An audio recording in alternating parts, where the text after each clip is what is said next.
recency bias, but guess who is the leading candidate for MVP in the NFL? Yes, if you said Drake May, you would be correct. Standalone game, and everybody's got an opinion about the Patriots and the Jets. But for the Patriots, Drake May made it look really easy. Now, yes, are we going to factor in they're playing the Jets? But the Jets had won back-to-back games. And I thought that first drive, I'm like, okay, all right. Point spread's 12.5. And then all of a sudden, it ended up 13-point spread there. Margin, man, I'm always watching those things just because the number of times when they just nail it. When it's like, okay, the point spread is 12.5, and they win by 13. Dylan, congratulations. You had the Jets in the money line, didn't you? I did, Dan, and that first drive was, dare I say, inspiring. And then it was very, very quickly uninspiring. And I'm watching Justin Fields, and it dawned on me last night as I'm watching him of how easy college can be for certain quarterbacks at certain programs, like being the quarterback at Ohio State where receivers were wide open. Justin Fields was a really good quarterback at Ohio State. Like, he was athletic. He could throw the football. Had an unbelievable game against Georgia.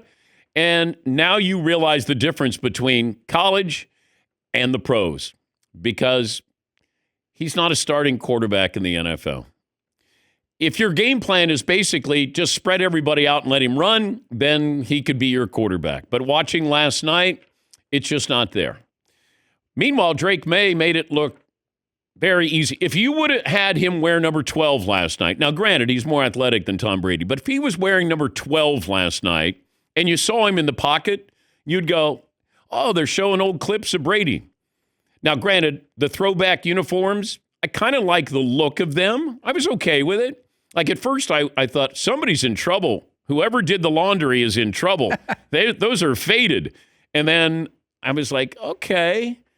It kind of had a Civil War Union blue to it, I guess. Yarmouth blue?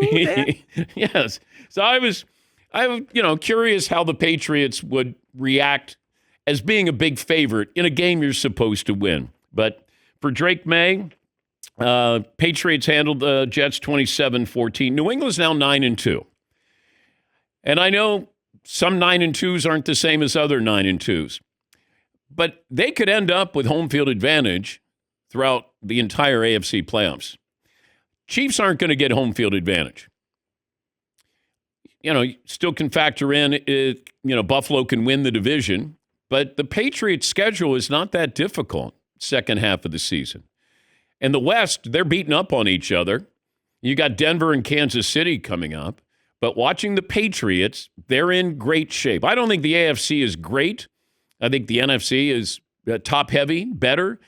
But if you're the Patriots and a Patriot fan, you're like, okay, we can make a run at this. And I think it's probably the first time you watched a Patriot game all the way through, and you're probably going, I don't know who some of these guys are except for Stephon Diggs. And he had 9 catches for 100 yards. So that's the 39th 100-yard game in his career. The only active player with more is Devontae Adams with 45. Stat of the day, stat of the day, stat of the day, stat of the day. Here comes that what? Stat of the day. Thank you, Ron Burgundy. Stat of the day brought to you by Panini America, the official trading cards of the Dan Patrick Show. By the way, Will Ferrell is doing a golfing series, or it's a series where he's the main character, and I don't know the name of it, but he got injured, and then they said they had to stop shooting. So I reached out to him yesterday, and I said, I turned my back one time, and look what happens. You get hurt. And he goes, I don't know how this became a big story, but thoughts and prayers to Will Ferrell for whatever his injury is, but he says that he will start filming again soon. Yes, Paulie. Is he on the IR 4 weeks? I don't know. Oh. I don't know if Variety's going to pick this up. If Hollywood has like an injury list, right. Because sometimes you'll see these actors, they get hurt, like somebody will break a hand or something or a knee injury, and then they have to shut down for a while. Yeah, Paulie. If you remember the Entourage movie, our friend Kevin Connolly, when they were getting ready for the scene outside, They were throwing the ball around with Russell Wilson and different players. He broke his leg. They had to medicate him and finish the scenes because they had tons of extras. And so he was all medicated in a few different scenes. They had to medicate me to watch that movie. A lot of cameos. Yeah, too many. Travion Henderson had 3 touchdowns, and he is okay. How many rookies have scored 3 touchdowns this year? 3 touchdowns in a season. If you said 5, you'd be correct. Henderson, Quinshon Judkins, Cam Scattaboo, Ashton Genty, and R.J. Harvey. There were 0 rookies with 3 touchdown games last season. The last time you had 5 rookies with 3 touchdown games in the same season back in 2010. Woo! Ow! Stat of the day! Stat of the day! Stat of the day! Stat of the day! This is the stat of the day!